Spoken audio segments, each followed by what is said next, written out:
Saudai o nome de Jesus, arcanjos vos prostrai, arcanjos vos prostrai, o Filho do glorioso Deus, com glória, glória, glória, glória, com glória coroai. Ó escolhida geração do bom e eterno Pai, do bom e eterno Pai, o grande autor da salvação, com glória,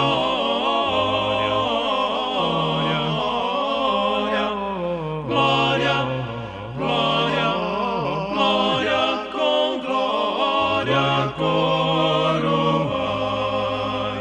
Ó perdoados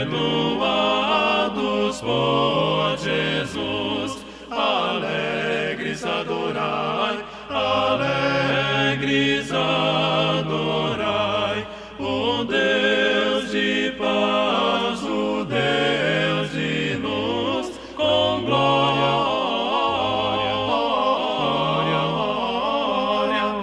glória, glória, glória, com glória coroai. Ó raças, tribos e nações, ao Rei divino honrai, ao Rei divino honrai, a quem quebrou os vis grilhões, com glória,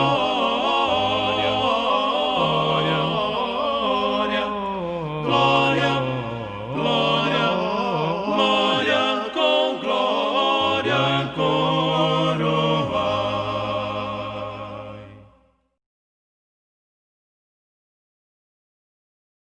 Tua palavra é luz para o meu caminho, tua palavra é lâmpada para os meus pés, e o teu amor é como a doce água que vem a mim, como em meio a um deserto, como o orvalho que desce em plena terra seca e dela faz surgir verdes pastos. Quero fazer valer tua palavra em mim, tua palavra, para que o doente tenha onde se curar. Quero fazer valer tua palavra em mim, tua palavra, para que o mundo saiba que tu és Senhor, tu és Senhor, tu és Senhor, tu és Senhor Jesus, Senhor Jesus, tu és Senhor, tu és Senhor, pois em meio a tua palavra se fizeram os céus,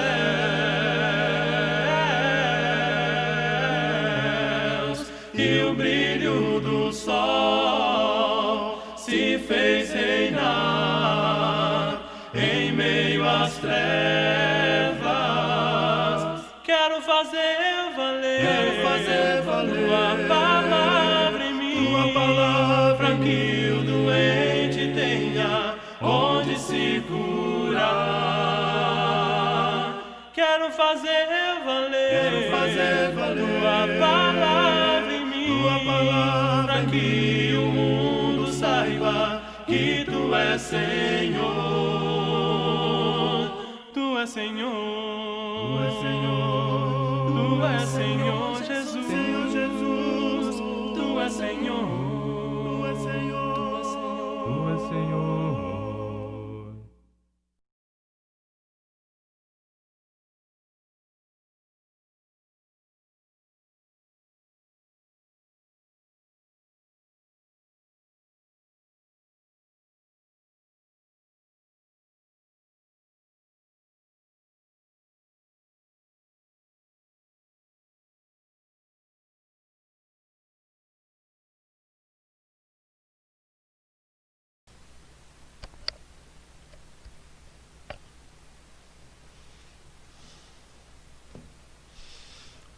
Bom dia, amada igreja. Vamos dar continuidade aos nossos estudos de Atos.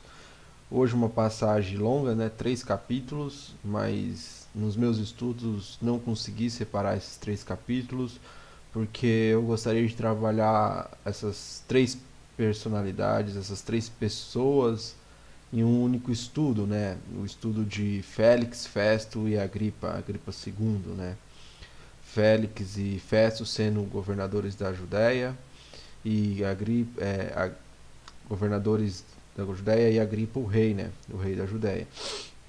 Então, nós vamos ler esses trechos, né, esses capítulos por partes, não vamos ler todo ele de uma vez, e vamos buscar fazer um estudo e entendimento da passagem, olhando como esses homens se portaram quando ouviram a mensagem da cruz, né?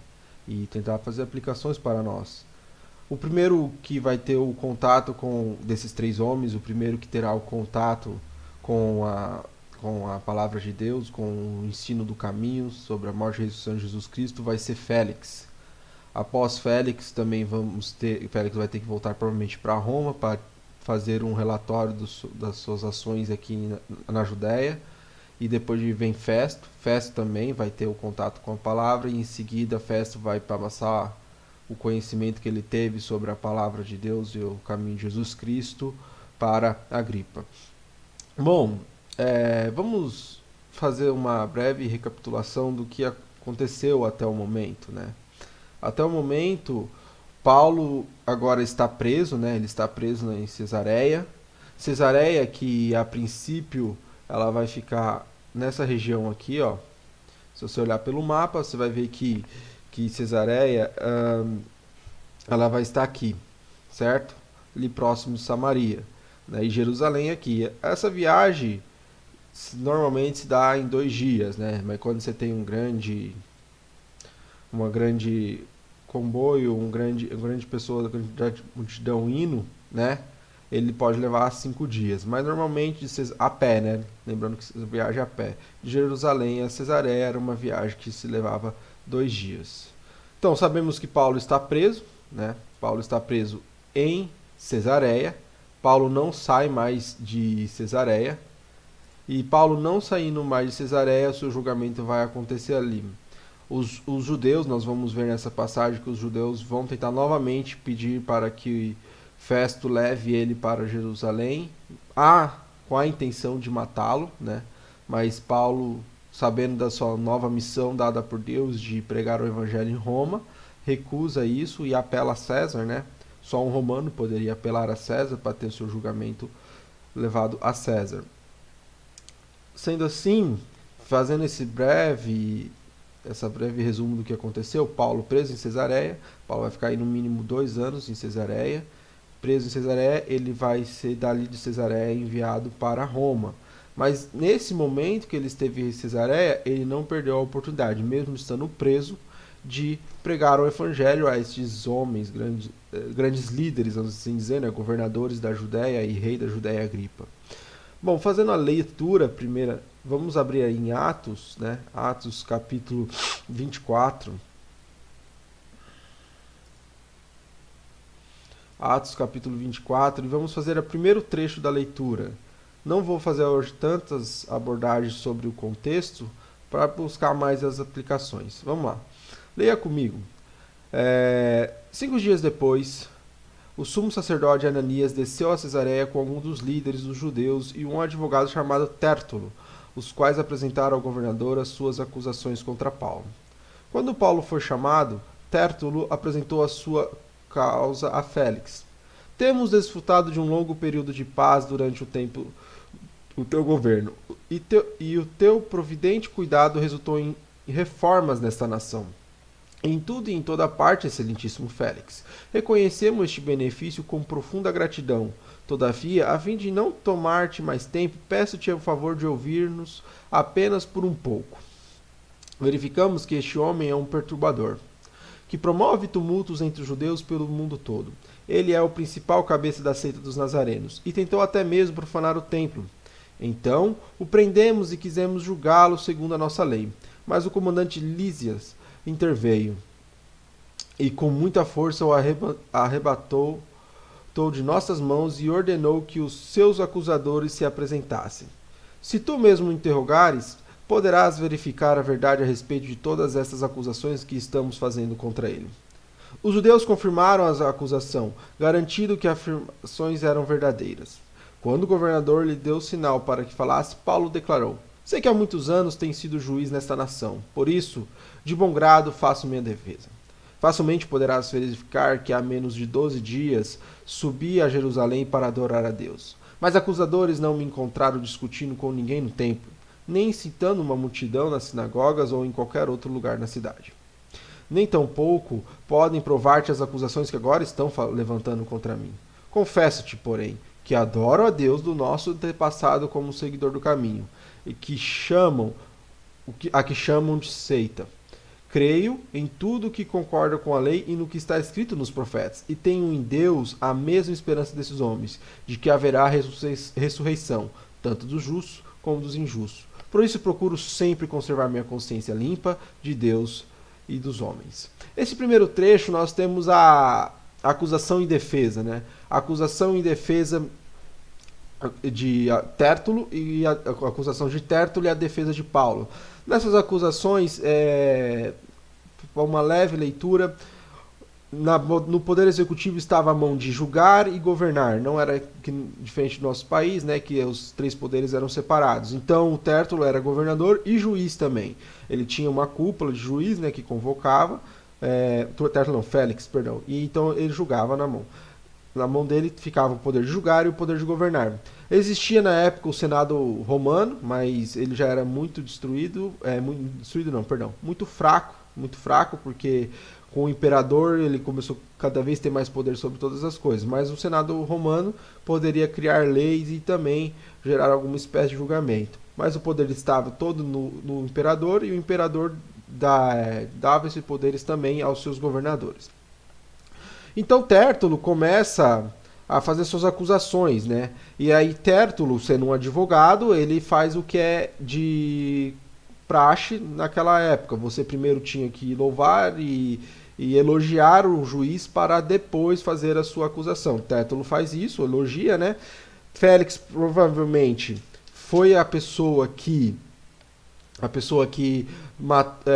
fez uma boa limpa na Judéia dos criminosos e assaltantes, e também provavelmente foi a pessoa que expulsou aquele profeta egípcio que causou muito tumulto na Judéia, que nós já estudamos. Tértulo faz as acusações contra Paulo, falando que ele é causador de tumulto. E aí, Tértulo, ele é o símbolo da mentira, né? A ideia da mentira. E Paulo, a ideia da verdade. Quais são as mentiras de Tértulo? A Tértulo, primeiramente, fala que Paulo causou tumulto, e não é verdade. Fala que Paulo terminou a paz na região e pregava algo que não era autorizado pelo Império Romano. Nós devemos saber que toda a religião que era proferida, que toda a religião que era adorada e tal, no Império Romano, tinha que ser autorizado pelo Império Romano.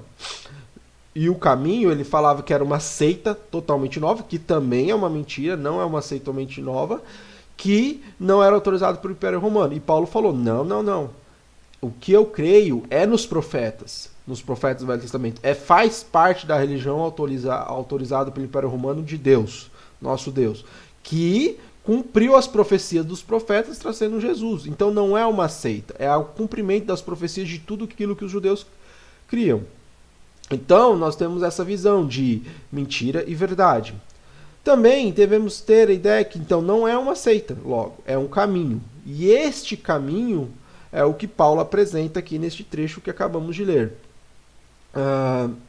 Também devemos entender que Paulo, enquanto os judeus queriam a morte de Paulo, em contraponto, ele não queria a morte dos judeus, ele queria que todos fossem ressurretos para a vida e não para a morte.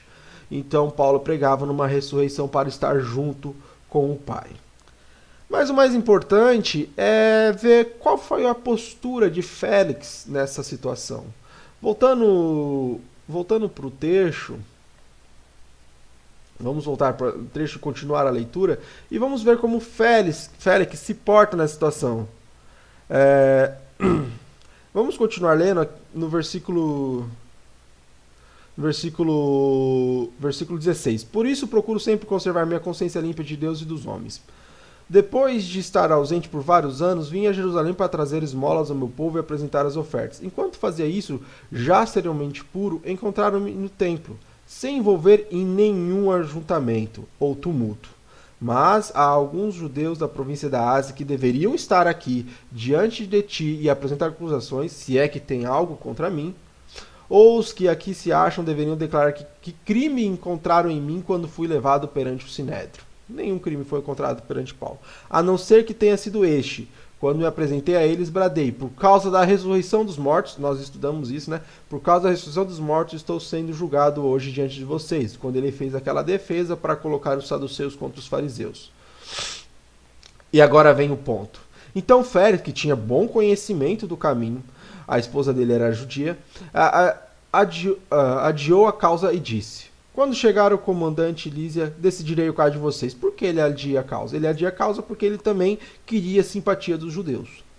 E ordenou ao centurião que mantivesse Paulo sob custódia, mas que lhe desse certa liberdade e permitisse que os seus amigos o servissem. Vários dias depois, Félix veio com Drusila, sua mulher, que era judia. Mandou chamar Paulo e ouviu falar sobre a fé em Cristo Jesus. Félix ouve sobre a fé de Cristo Jesus.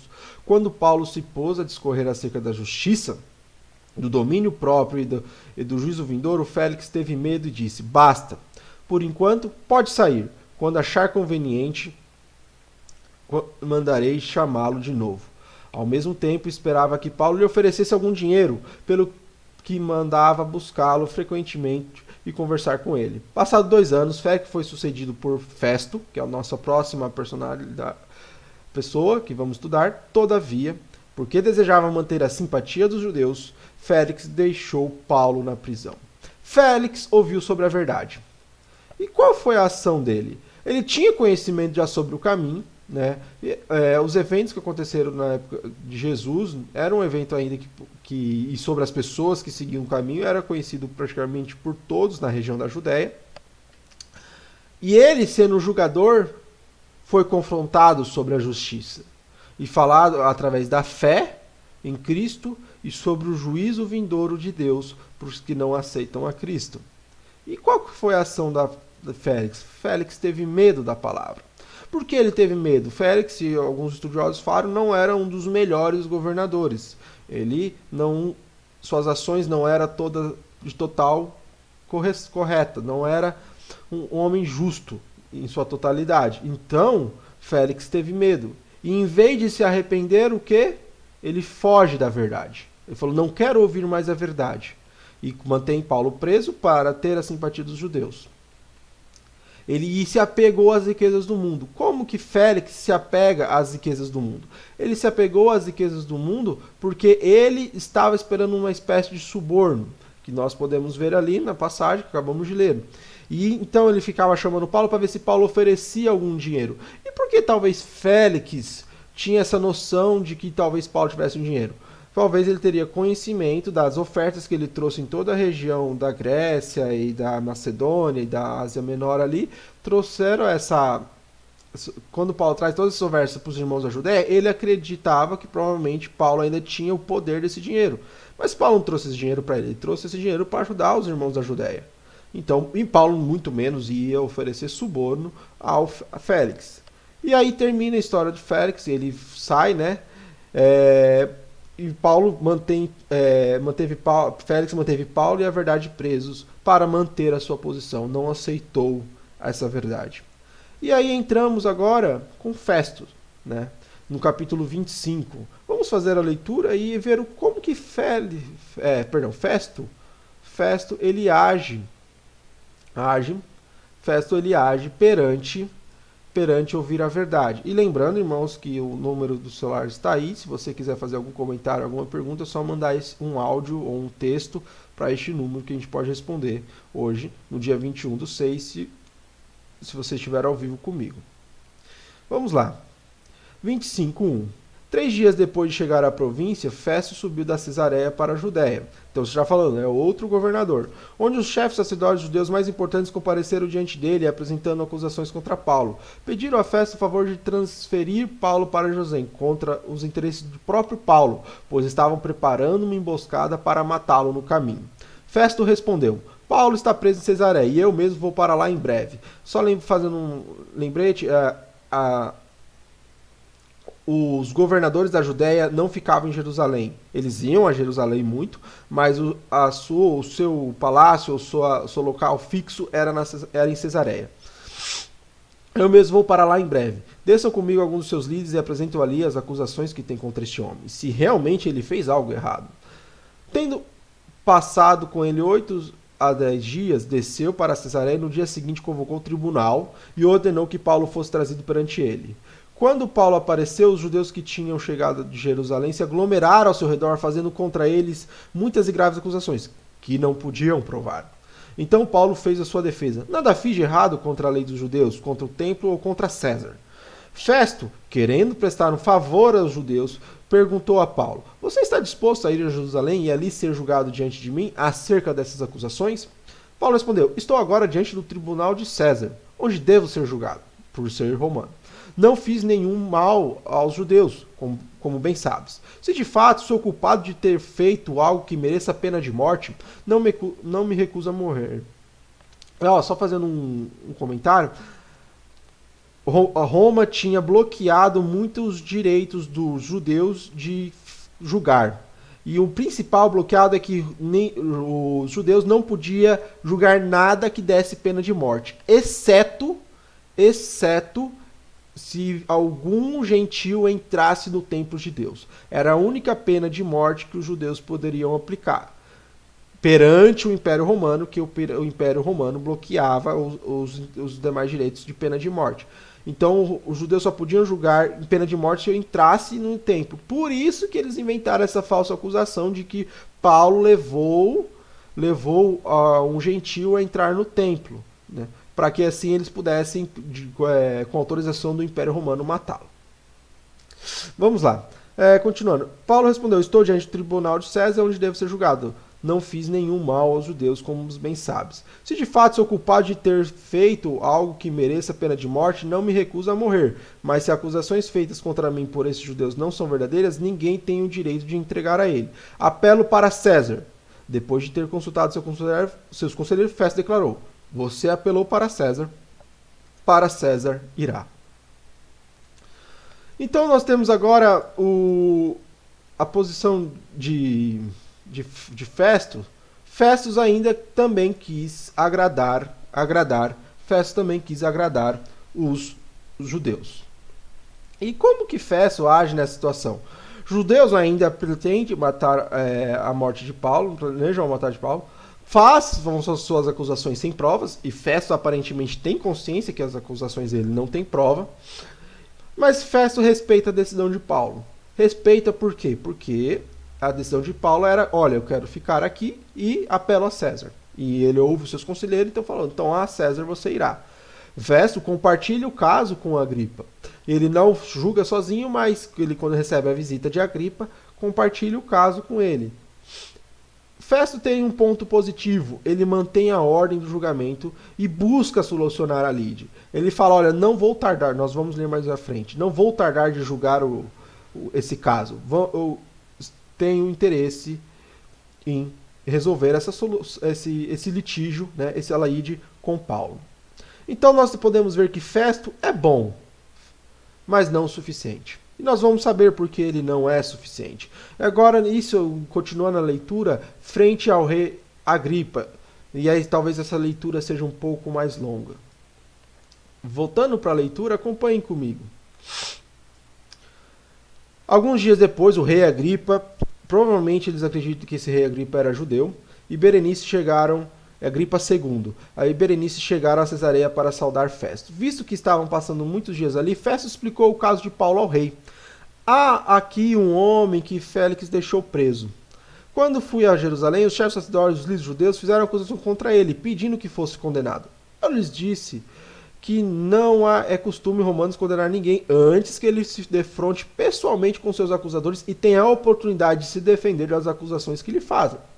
Vindo eles comigo para cá, não retardei o caso. Convoquei o tribunal no dia seguinte e ordenei que o homem fosse apresentado. Quando os seus acusadores se levantaram para falar, não o acusaram de nenhum dos crimes que eu esperava. Pelo contrário, tinha alguns pontos de divergência com ele acerca da sua própria religião e de um certo Jesus, já morto, o qual Paulo insiste que está vivo. Fiquei sem saber como investigar tais assuntos, por isso perguntei-lhe se ele estaria disposto a ir a Jerusalém e ser julgado ali acerca dessas acusações. Apelando Paulo para que fosse guardado até a decisão do imperador, ordenei que ficasse sob custódia até que eu pudesse enviá-lo a César. Então Agripa disse a Festo: eu também gostaria de ouvir este homem. E ele respondeu: amanhã ouvirás. Então você vê aqui que Agripa tem um interesse em ouvir Paulo. No dia seguinte, Agripa e Berenice vieram com grande pompa, e entraram na sala da audiência com os altos oficiais e os homens importantes da cidade.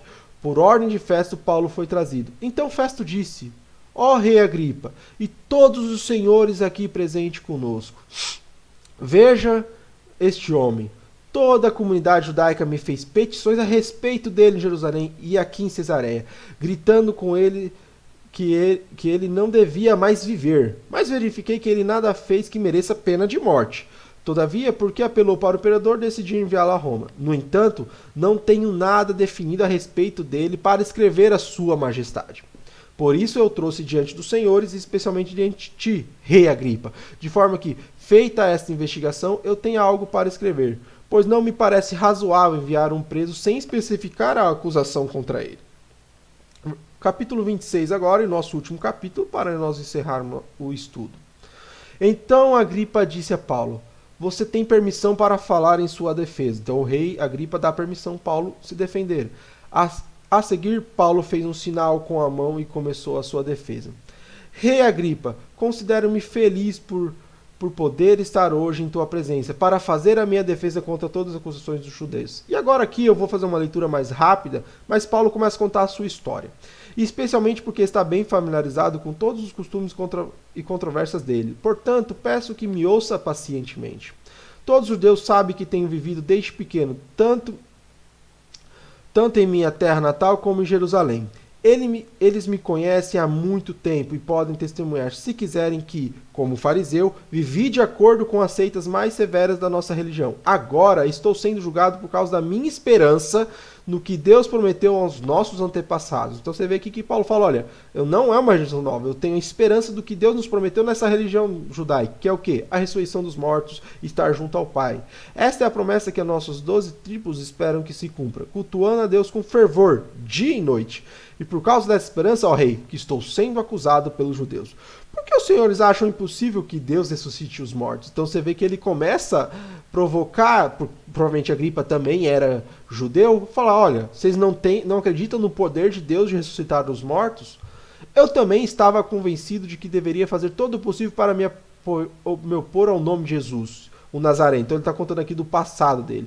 E foi exatamente isso que fiz em Jerusalém. Com a autorização dos chefes sacerdotes, lancei muitos santos na prisão. E quando eles eram condenados à morte, eu dava o meu voto contra eles. Muitas vezes ia de uma sinagoga para outra, a fim de castigá-lo, e tentava forçá-lo e blasfemar. Em minha fúria contra eles, cheguei à cidade e estrangeiras para persegui-los. Numa dessas viagens, eu estava indo para Damasco com autorização e permissão dos chefes dos sacerdotes. Por volta da meia-noite, ó rei, estando eu a caminho, vi uma luz no céu, mais resplandecente que o sol, brilhando ao meu redor e ao redor dos que iam comigo. Todos, caindo por terra, então ouvi uma voz que me dizia em aramaico: Saulo, Saulo, por que você está me perseguindo? Resisti aos arguilhões, só lhe trará dor. Então eu perguntei: quem és tu, Senhor? Respondeu o Senhor: sou Jesus, a quem você está perseguindo. Agora, levante-se, fique em pé. Eu lhe apareci para constituí-lo servo e testemunha do que você viu a meu respeito e do que lhe mostrarei. Eu o livrarei do seu próprio povo dos gentios, os quais eu envio. para abrir-lhes os olhos e converter-lhes das trevas para a luz, do poder de Satanás para Deus, a fim de que recebam o perdão dos pecados e a herança entre os que são santificados pela fé. E agora preste muita atenção nesse trecho de que o que Paulo começa a pregar a Agripa e Festo que está junto. Assim, rei Agripa, não sou desobediente à visão celestial. Preguei em primeiro lugar aos que estavam em Damasco, depois aos que estavam em Jerusalém e em toda a Judéia, e também aos gentios, dizendo que se arrependem-se e se voltem-se para Deus, praticando obras que mostrem o seu arrependimento. Por isso, os judeus me prenderam no pátio do templo e tentaram matar-me. Mas tenho contado com a ajuda de Deus até o dia de hoje, e por este motivo estou aqui e dou testemunho tanto a gente simples como a gente importante. Não estou dizendo nada além do que os profetas Moisés disseram que haveria de acontecer. Então não é uma seita, é o cumprimento de todo o que os judeus esperavam. Então faz parte de todos os judeus, mas agora de uma nova era, de uma nova aliança com Cristo Jesus. Que Cristo haveria de sofrer, e sendo o primeiro a ressuscitar dentre os mortos, proclamaria luz para o seu próprio povo e para os gentios. A esta altura, Festo interrompeu a defesa de Paulo e disse em alta voz: Você está louco, Paulo. As muitas letras o estão levando à loucura. Respondeu Paulo: Não estou louco, excelentíssimo Festo. O que estou dizendo é verdade de bom senso. O rei está familiarizado com essas coisas e lhe posso falar abertamente. Estou certo de que nada disso escapou do seu conhecimento, pois nada se passou num lugar qualquer. Rei Agripa, crês nos profetas? Eu sei que sim. Então Agripa disse a Paulo: Você acha que em tão pouco tempo pode me converter-me e tornar-me cristão? Paulo respondeu: Em pouco ou em muito, peço a Deus que não apenas tu, mas todos que hoje me ouvem se tornem como eu, menos com estas algemas. O rei se levantou e com ele o governador e Berenice, como também os que estavam assentados com ele. Saindo do salão, comentavam entre si: Este homem não fez nada que mereça morte e prisão. Agripa disse a Festo: Ele poderia ser posto em liberdade, se não tivesse apelado a César. Terminamos esse trecho, e você vê que, mesmo apesar de todo o lindo discurso de Paulo, Agripa também se torna um homem resistente à palavra. Eu falo: Você acha que em tão pouco tempo pode me tornar-se um cristão? E para encerrar nosso estudo, Agripa fala: ele é um super rei, todo pomposo, né? Festo defende Paulo, mas joga a responsabilidade para Agripa. Paulo, irrepreensível como judeu, se apresenta. Paulo mostra sua mudança para o rei. Então esse trecho é muito importante. Paulo fala: olha, eu também tinha poder, eu também tinha força. Eu estava com apoio do Sinédrio, dos mestres fariseus, de todos os mestres da lei, e persegui os cristãos. Mas Deus me interveio. Deus em Damasco, em caminho para Damasco, interveio na minha vida e mostrou o verdadeiro caminho. Paulo mostra e cumpre o seu propósito. Qual que era o maior propósito de Paulo estar ali? Não era se defender, mas pregar o evangelho. E é o que ele faz. Festo chama Paulo de louco. Agripa recusa a conversão. E com isso nós encerramos a nossa aula com duas coisas importantes. Primeiro, o confronto. Qual é o confronto? Primeiro, se você olhar com Félix, Félix foi confrontado sobre a justiça e a verdade. Entretanto, teve medo, amou o dinheiro e rejeitou a verdade. Festo defendeu Paulo, falou: olha, esse homem não tem nada. Entretanto, quando ele ouviu a verdade, ouviu a mudança de vida de Paulo, viu que Paulo era um homem que na terra tinha poder, autoridade, prestígio entre os judeus, largou tudo isso e passou a seguir o caminho da verdade, mesmo que isso levava ao sofrimento. Estava acorrentado por pregar a verdade. Largou a sua liberdade aqui na terra de perseguir os cristãos e estar em grandes posições no mundo para seguir o Senhor, um caminho que leva à salvação. Festo ouviu isso e falou: tu és louco, tantas letras estão delirando, porque considerou loucura essa verdade de largar todo o mundo para seguir a verdade. E Agripa teve interesse pela palavra, mas amou o poder, amou ser pomposo e rejeitou a fé, rejeitou em tão pouco tempo aceitar a salvação. Paulo até mostrou um exemplo, falou, olha, eu também era igual a vocês, mas eu larguei tudo para seguir essa palavra, crer na ressurreição dos mortos, crer que um Deus um dia irá me ressuscitar, por causa do sacrifício de Cristo Jesus estarei junto ao Pai. Todos decidiram por algum motivo rejeitar a verdade. E por algum motivo essas 3 pessoas também não mostraram frutos de arrependimento, como fala versículo 26 e 20. Então, irmãos, nós temos aqui, podemos estar em muitos momentos da nossa vida na mesma posição que estava tanto Félix como Festo e como Agripa. E a pergunta que nós devemos fazer em nossas vidas eu acredito que é esta. Se minha vida fosse colocada em uma balança, se a minha vida fosse colocada em um julgamento, o que mais pesaria? Fazendo um leve estudo sobre isso, a balança não é um símbolo normalmente de igualdade. Não, a balança é um símbolo de julgar segundo as provas, né?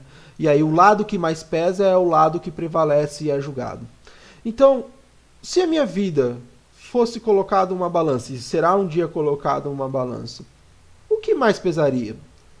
Pesaria conforme Paulo, o amor por Cristo, ou conforme Félix, Festus e Agripa, o amor por, talvez Félix pelo dinheiro, talvez Festo pelo poder, pela posição que ele tinha, e talvez Agripa pelo grande poder que ele tinha.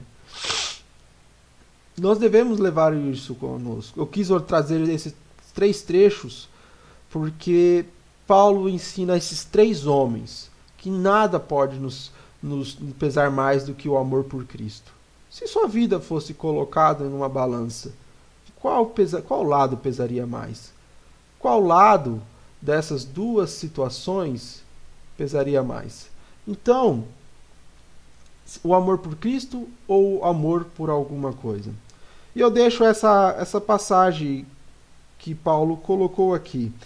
Primeiro eu vou ler o versículo no 26, o versículo 17 e 18. Eu o livrarei do seu próprio povo dos gentios e quais, para abrir-lhe os olhos e convertê-lo das trevas para a luz e de todo o poder de Satanás para Deus, a fim de que recebam perdão dos pecados e a herança entre os que estão santificados pela fé em mim. E Paulo desejava isso também, tanto que Paulo fala, eu desejo, seja importante não seja importante, que você escolha o amor de Deus, e que esteja na mesma situação de Paulo, exceto pelas correntes, em que sempre o amor por Cristo pese mais por amor a qualquer outra coisa. Irmãos, encerramos aqui nosso estudo, peço perdão por ter extrapolado um pouco, se não tivemos nenhum comentário, então que possamos refletir e ver se, como Félix, Festo ou Agripa, existe alguma coisa pesando mais que o amor de Deus. E se tiver, que possamos mudar de ação, de atitude, para que sempre o amor de Deus, o amor por Cristo, pese mais em nossa vida do que todas as outras coisas. Deus seja louvado e tenha um ótimo culto.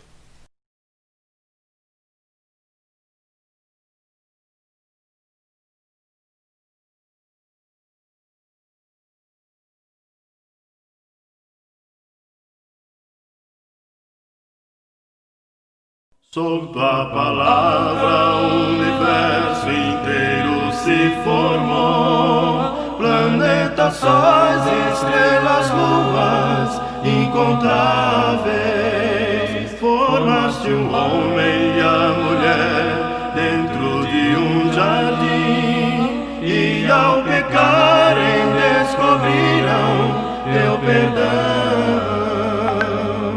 Senhor, eu sei que há 1000 razões pra te adorar, mas a razão maior é que me faz cantar. Ó Senhor, te louvo pelo que tu és, e não por feitos poderosos de tua mão. Ó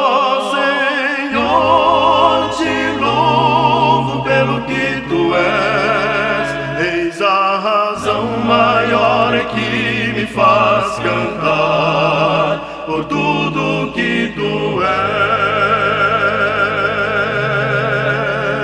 és, conforme o plano eterno feito desde a criação. Teu Filho amado prometeste enviar.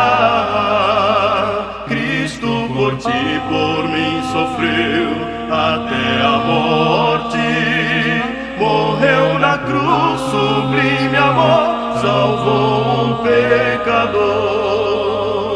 Senhor, eu sei que há 1000 razões pra te adorar, mas a razão maior é que me faz cantar. Ó Senhor, te louvo pelo que tu és, e não por feitos poderosos de tua mão. Ó Senhor, te louvo pelo que tu és, e esta é a única razão pra eu cantar por tudo que tu és,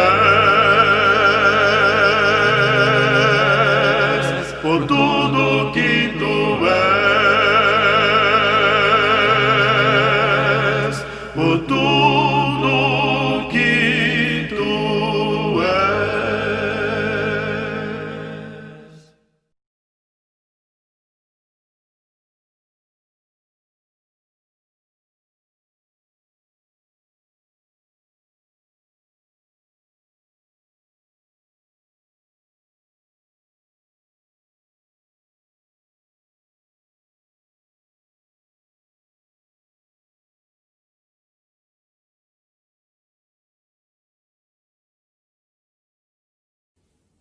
Que diremos, pois, à vista de todas as coisas? Se Deus é por nós, quem será contra nós? Quem tentará acusação contra os filhos de Deus? É Deus quem nos justifica. Quem nos condenará? Nem a morte, nem a vida, nem a angústia ou espada nos separarão do amor de Jesus, do amor de Jesus. Nem altura ou profundidade, nem os anjos, nem potestades nos separarão do amor de Jesus. Que diremos, pois, à vista de todas as coisas? Se Deus é por nós, quem será contra nós? Quem tentará acusação contra os filhos de Deus? É Deus quem nos justifica, quem nos condenará. Nem a morte, nem a vida, nem a angústia ou espada nos separarão do amor de Jesus, do amor de Jesus. Nem altura ou profundidade, nem os anjos, nem potestades nos separarão do amor de Jesus, do amor de Jesus.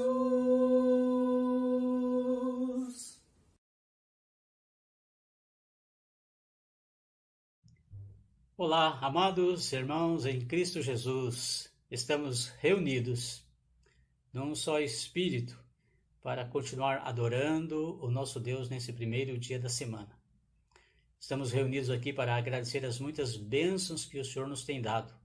Como falou o apóstolo Paulo em Efésios, capítulo 1, versículo 3, bendito seja o Deus e Pai de nosso Senhor Jesus Cristo, que nos abençoou com todas as bênçãos espirituais nas regiões celestiais em Cristo Jesus.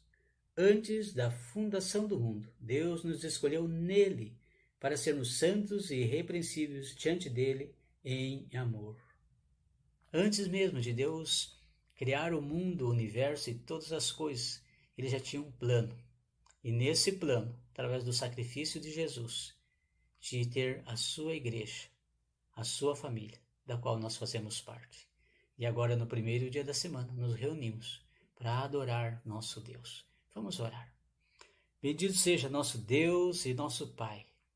Bendito seja o nosso Criador e o nosso Salvador, que nos deu vida quando nós estávamos mortos, nos escolheu para sermos seus filhos e colocou o nosso nome no livro da vida. Por todas essas e muitas outras bênçãos, Senhor, nós nos reunimos no primeiro dia de semana para agradecer o Senhor, mesmo na situação em que estamos vivendo, não somente em nossa cidade, em nosso país, mas o mundo inteiro passando por essa situação da pandemia. E ainda assim, nós temos muito para agradecer ao Senhor. Agradecemos pelo Senhor dar o seu Espírito para morar em nós. Agradecemos o Senhor por perdoar nossos pecados através do sacrifício de Jesus. Agradecemos o Senhor por estar nos protegendo, cuidando de nós, não somente nesse momento e nessa situação, mas durante toda a caminhada que nós estivermos junto com Jesus. Pai, nós queremos pedir ao Senhor que esteja cuidando dos nossos irmãos, especialmente aqueles mais idosos e aqueles que se encontram, Pai, nesse momento de risco diante dessa pandemia. Que o Senhor esteja cuidando de cada um deles e que o Senhor cuide de todos nós, Pai, porque nós queremos, assim que passar essa situação, estar novamente reunidos num só local, como sempre fazemos. Pai, nós sentimos falta do abraço fraternal e por isso até agradecemos por esse momento, porque nos faz valorizar a comunhão, faz valorizar a presença dos nossos irmãos, faz valorizar, Pai, aquele amor fraternal que precisamos demonstrar uns aos outros e que nós queremos fazer quando estivermos reunidos novamente. Enquanto não conseguimos, enquanto não podemos nos reunir, ainda assim, nos reunimos como hoje, em espírito, para adorar o Senhor. E nesse momento, Pai, entregamos esse culto de adoração que possa agradar o Senhor, que suba como um aroma agradável ao Senhor. Pai, muito obrigado. Muito obrigado por fazermos parte dessa família, por o Senhor ter nos acrescentado no dia em que nós nascemos de novo, a família de Jesus. Obrigado, Pai, por seu Filho, Jesus Cristo, nosso Senhor e nosso Salvador, ter dado a sua vida, derramado o seu sangue para perdoar nossos pecados, para que o seu Espírito habitasse em nós, para que nós pudéssemos ter o nosso nome escrito no livro da vida e ter a esperança de que um dia estaremos com o Senhor para todo sempre. Pai, muito obrigado por todas as bênçãos que o Senhor nos tem dado em Cristo Jesus, para a honra e glória do seu nome. Amém e amém. Vamos começar a cultuar o Senhor nessa manhã com louvores. Convido os irmãos a cantarem comigo. Vamos louvar. Eu canto sempre alegre, vou dizer porquê. Meu fardo ele levou. Se alguém me perguntar como foi que aliviei, meu fardo ele levou. Seu santo eterno amor o meu coração lavou, os meus pecados todos carregou. No mar do esquecimento, pra sempre os quis deixar, meu fardo ele levou. Eu canto sempre alegre, vou dizer porquê, meu fardo ele levou. Se alguém me perguntar como foi que aliviei, meu fardo ele levou. Seu santo eterno amor o meu coração lavou, os meus pecados todos carregou. No mar do esquecimento, pra sempre os quis deixar, meu fardo ele levou.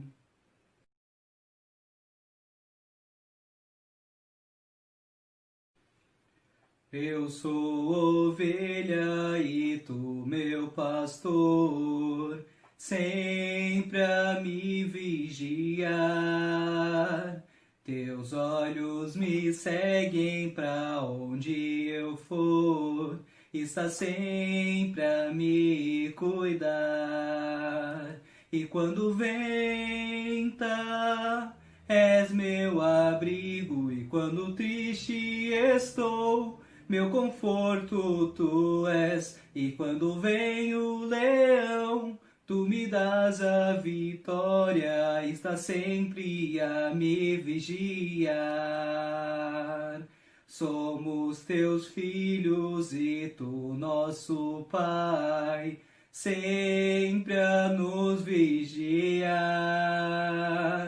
Nos dá teu amor e nos dá tua paz, sempre a nos cuidar. E quando venta, és meu abrigo, e quando triste estou, meu conforto tu és. E quando vem o leão, tu me dás a vitória, está sempre a me vigiar. E quando venta, és meu abrigo, e quando triste estou, meu conforto tu és. E quando vem o leão, tu me dás a vitória, está sempre a me vigiar. Está sempre a me vigiar.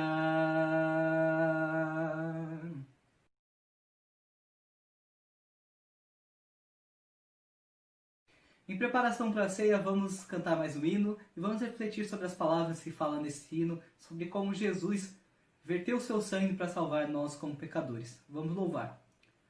Ó, tão cego eu andei e perdido vaguei, longe, longe do meu Salvador. Mas da glória desceu e seu sangue verteu para salvar um tão pobre pecador. Foi na cruz, onde um dia eu vi meu pecado castigado em Jesus. Foi ali pela fé que meus olhos abri, e eu agora me alegro em sua luz. Eu ouvia falar dessa graça sem par, que do céu trouxe o nosso Jesus. Mas eu surdo me fiz, converter-me não quis ao Senhor que por mim morreu na cruz. Foi na cruz, onde um dia eu vi meu pecado castigado em Jesus. Foi ali pela fé que meus olhos abri, e eu agora me alegro em sua luz. Mais um dia senti meus pecados e vi sobre mim o castigo da lei. Mas depressa fugi, em Jesus me escondi, e refúgio seguro nele achei. Foi na cruz, onde um dia eu vi meu pecado castigado em Jesus. Foi ali pela fé que meus olhos abri, e eu agora me alegro em sua luz. Oh, que grande prazer inundou meu ser, conhecendo este tão grande amor, que levou meu Jesus a sofrer lá na cruz, para salvar um tão pobre pecador.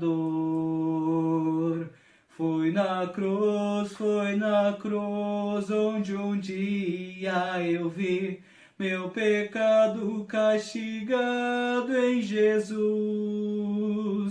Foi ali pela fé que meus olhos abri, e eu agora me alegro em sua luz.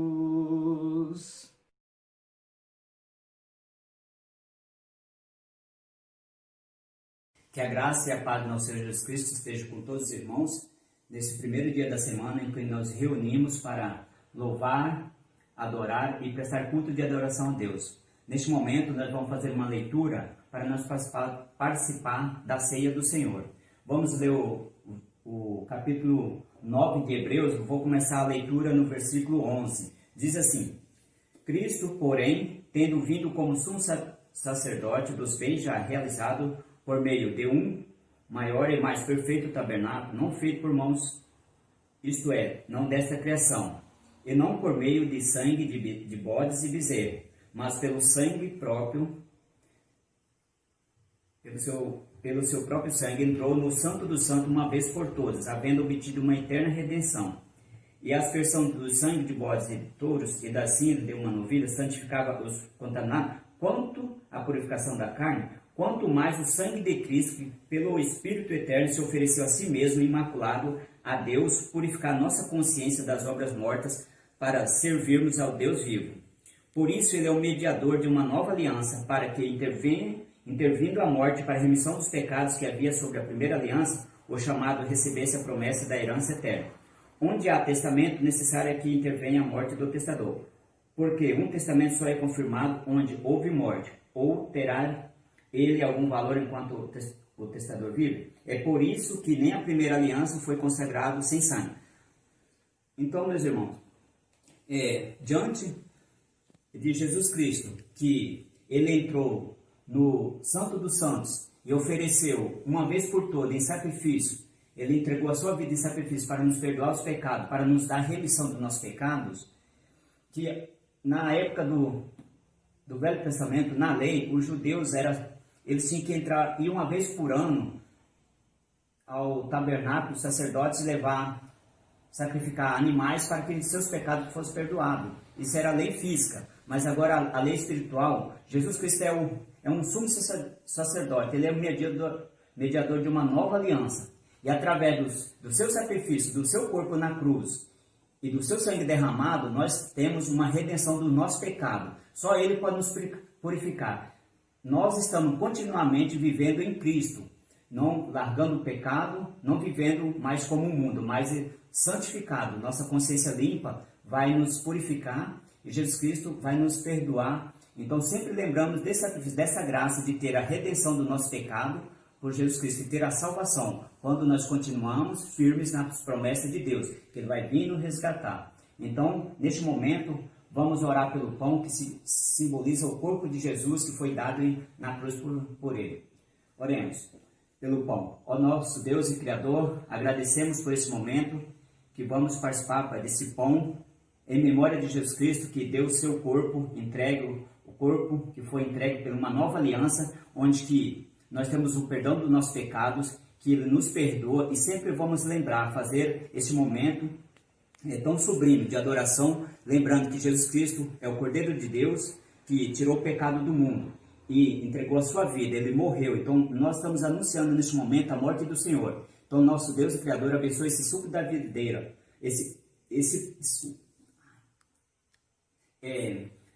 abençoe, Pai, nesse momento esse pão que simboliza o corpo do Senhor, que foi entregue por cada um de nós, que nós possamos comer, sempre lembrando do sacrifício de Jesus e da morte dele, que é regeneradora e a propiciação pelos nossos pecados. Rendemos graças em nome de Jesus. Amém. Eu perdido pecador, longe do meu Jesus, já me achava sem vigor, a perecer sem luz. Meu estado Cristo viu, dando-me sua mão, e salvar-me conseguiu da perdição. Meus irmãos amados, agora vamos participar do suco da videira, simbolizando o sangue de Jesus que foi entregue por cada um de nós, derramado na cruz. Esse sangue é a nova aliança no seu corpo, no seu sangue. esse sangue que é a nova aliança, que nós temos a salvação eterna através de Jesus. Se nós continuarmos firmes nas promessas de Jesus, continuar em adoração, vivendo na palavra dele, constante oração, e sabendo que Jesus Cristo deixou a sua lei para que nós possamos cumprir ela fielmente em nossas vidas, e obediência a ele, nós temos o sangue de Cristo nos purifica de todo pecado, como diz lá em 1 João 1:3, de 3 a 5, ele fala que se nós viver na luz, como ele está na luz, temos comunhão uns com os outros, e o sangue de Jesus Cristo nos purifica de todo pecado. Então rendemos graças, Senhor nosso Deus, por esse momento que vamos tomar o suco da videira, simbolizando o sangue de Jesus derramado na cruz por cada um de nós. Pai Santo, nos perdoa, porque o Senhor é bom. Então Jesus nos perdoou quando chegamos de coração sincero, puro, e não tem a nossa consciência nos acusando de nada, de nenhum erro. Somos imperfeitos, mas se nós vivermos confessando Jesus, confessar uns aos outros nossos pecados, temos comunhão com os irmãos e com Jesus Cristo e o Espírito Santo. Então Deus Pai soberano abençoe esse suco simbolizando o sangue de Cristo dado na cruz por cada um de nós. Em nome dele que oramos e agradecemos. Amém. Pode tomar o suco de uva. Amém. Minha vida, todo ser, quero lhe consagrar. A seu lado vou viver, o seu amor cantar. A mensagem transmitir aos que perdidos são. Venham todos já fruir a salvação.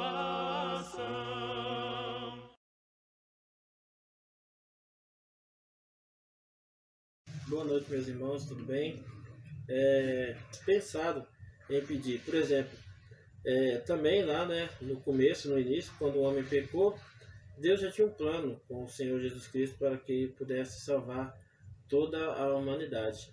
E não se vê Adão e Eva preocupados ou pelo menos pedindo a salvação, mas Deus nos deu, né, Jesus Cristo para que salvasse os nossos pecados.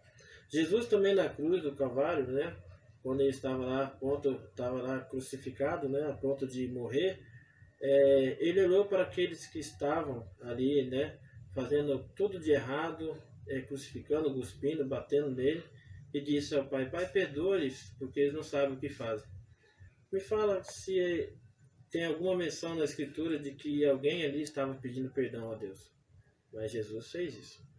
Jesus, sem mesmo alguém pedir perdão, ele estava ali pedindo para que o Pai perdoasse e pronto, né? Logicamente, para perdoar. Por que eu estou falando tudo isso? Porque quando nós ofertamos, e a palavra oferta, né, eu gostaria de lembrar bastante, quando nós ofertamos, isso significa que nós estamos fazendo algo que Deus fez. Oferta sem mandamento é você ser igual, parecido com Deus, né? Igual não, mas parecido com Deus. Porque ele fez isso, né? Ele tem mostrado muitas coisas que nós não pedimos, que nós não merecemos, mas ele fez. E a oferta é uma forma também de você ser parecido com o seu Criador. Porque quando você oferta, sem precisar que ninguém te fale, sem precisar de um mandamento, fazendo de coração, é como se você estivesse fazendo como Deus fez, como Jesus fez, né? Tudo aquilo que ele fez, tudo aquilo que ele ainda vai fazer, coisas que muitas vezes esquecemos de pedir, ele nos faz. Coisas que nós nem imaginamos, livramentos que nós passamos, muitas vezes até pedir, ele nos livra. E a oferta hoje é baseada nisso, que nós possamos ofertar de coração, porque quando você faz isso sem o mandamento, novamente digo, sem o mandamento, você está sendo parecido com o Criador. Então que Deus possa abençoar realmente para que nós possamos entender, né, a parte da oferta, e que nós possamos realmente ser parecido com o nosso Pai, né? Principalmente com o nosso Pai e nosso Senhor Salvador Jesus Cristo. E que, logicamente, né, se você realmente quer ser parecido com Deus, aí tem outras formas de você fazer oferta, por generosidade, de coração, enfim. Tá? Nós temos várias passagens relacionadas à oferta, mas uma delas é você ser parecido com Deus. Que nós possamos guardar isso e praticar em nossas vidas. Que Deus possa abençoar a nós e que nós possamos sempre está disposto também a ofertar, porque faz parte da vida do cristão. Que Deus abençoe.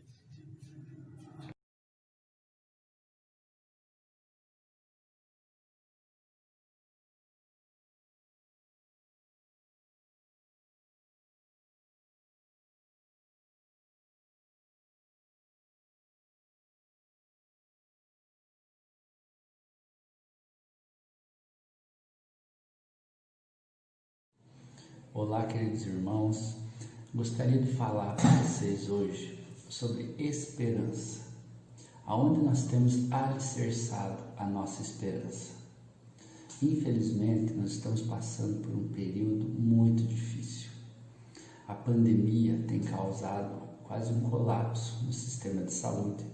As economias estão balançadas e muitos problemas psicológicos devido ao distanciamento social vêm aparecendo.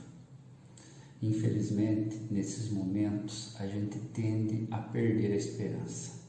A gente começa a duvidar do futuro. A depressão começa a nos rodear.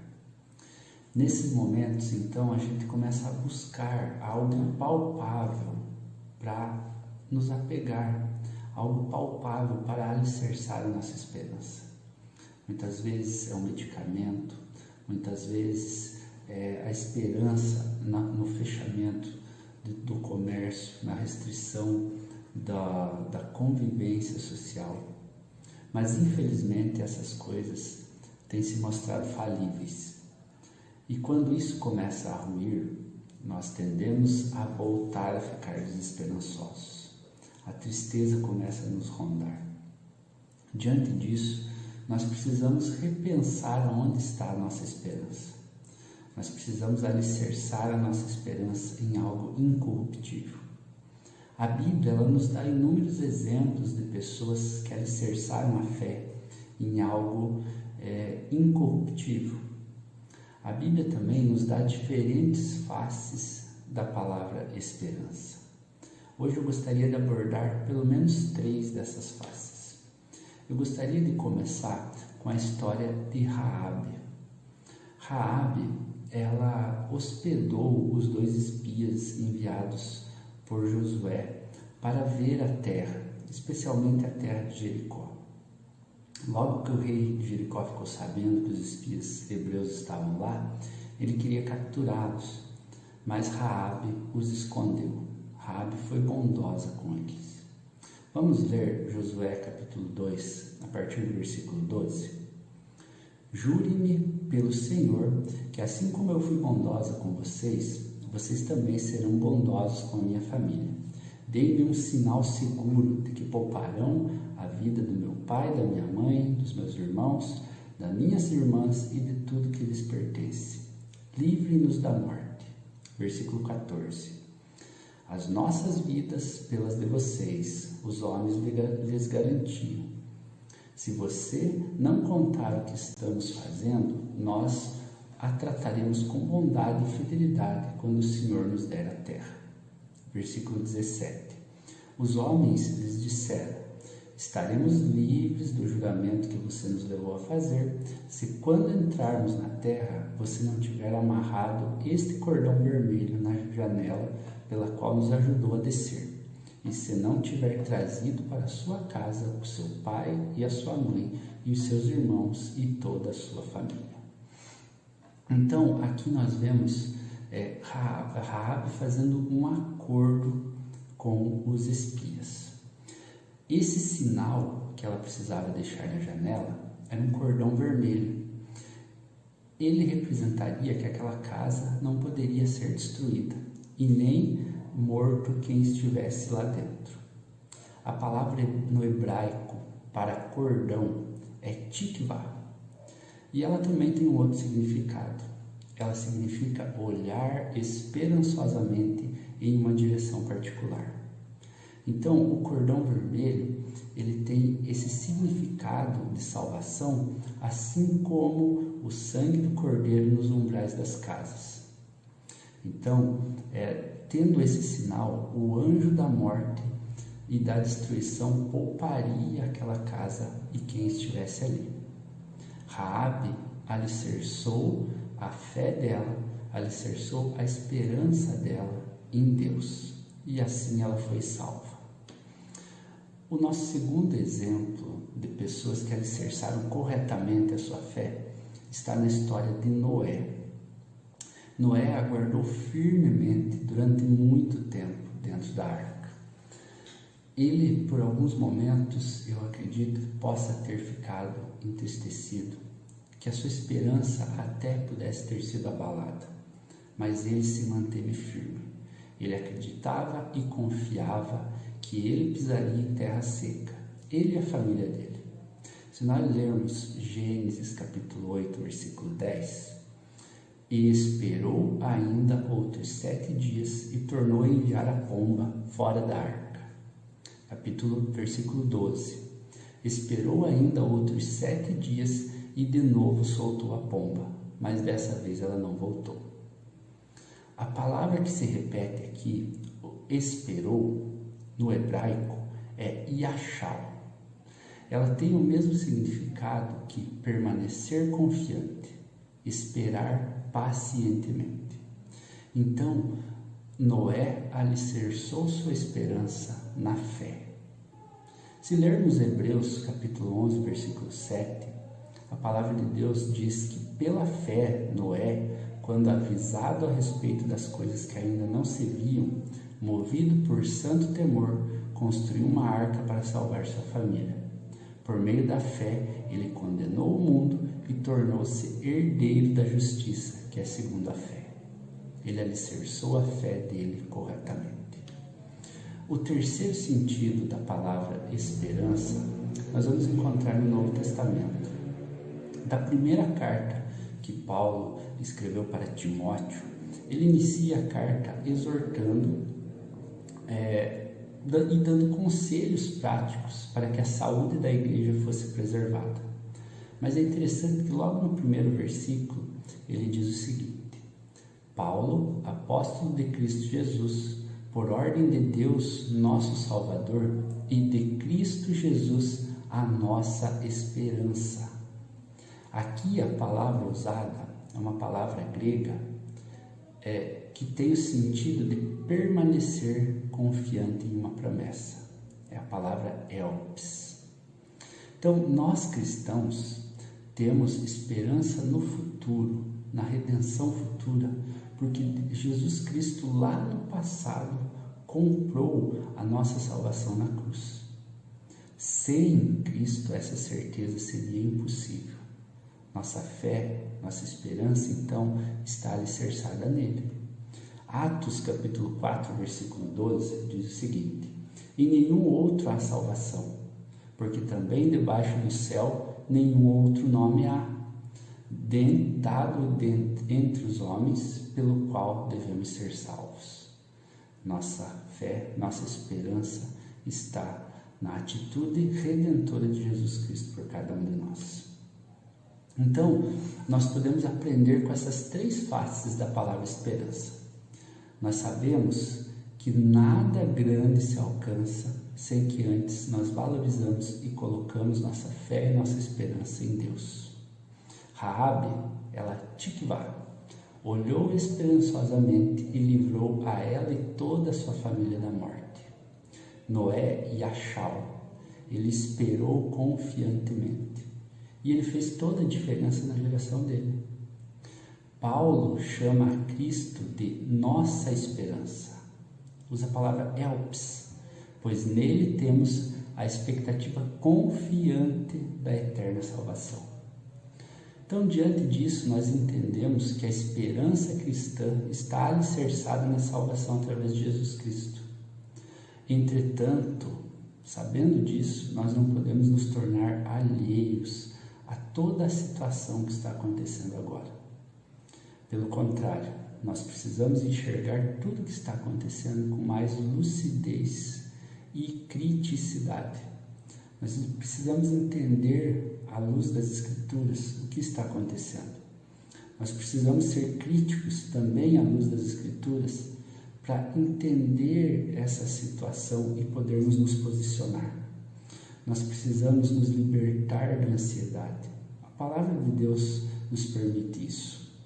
Nós precisamos manter a compaixão, refletir sobre ações efetivas, sobre o sustento e auxílio para as pessoas que vierem a perder seus empregos, que vierem a não poder trabalhar. Mas, principalmente, nós precisamos alicerçar a nossa esperança em Jesus Cristo e demonstrar uma paz que vai ser difícil para as outras pessoas entenderem. E isso vai gerar nelas aquela pergunta: aonde você alicerça a sua esperança? Como pode você estar assim esperançoso mesmo diante de tudo isso que está acontecendo?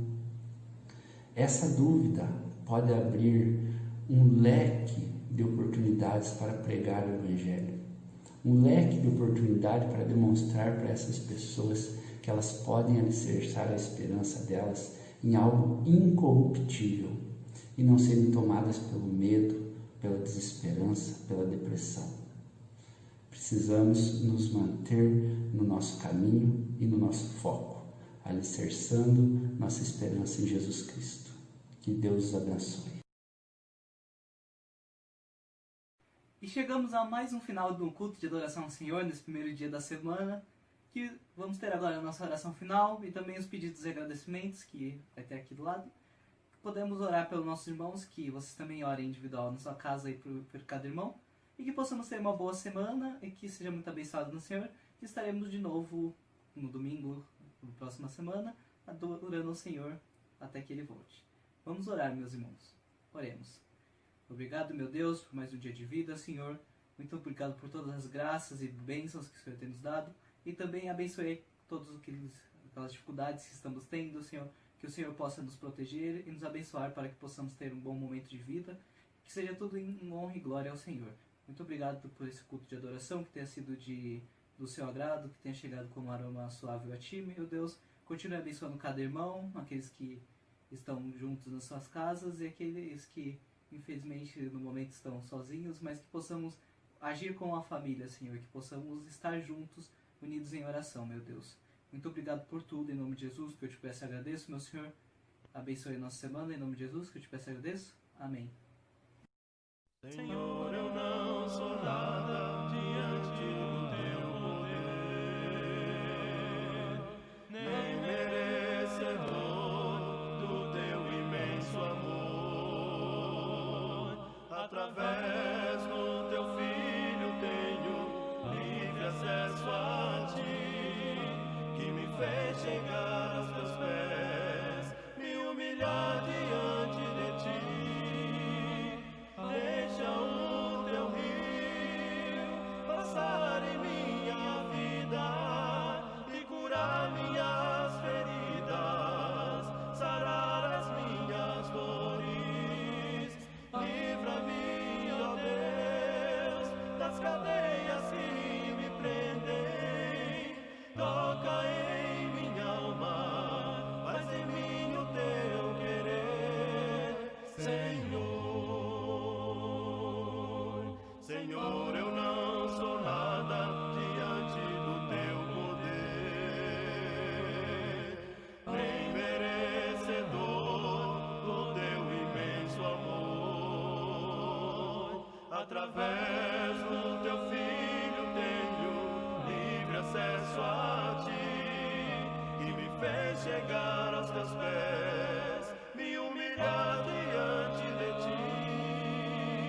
Deixa o teu rio passar em minha vida e curar minhas feridas, sarar as minhas dores.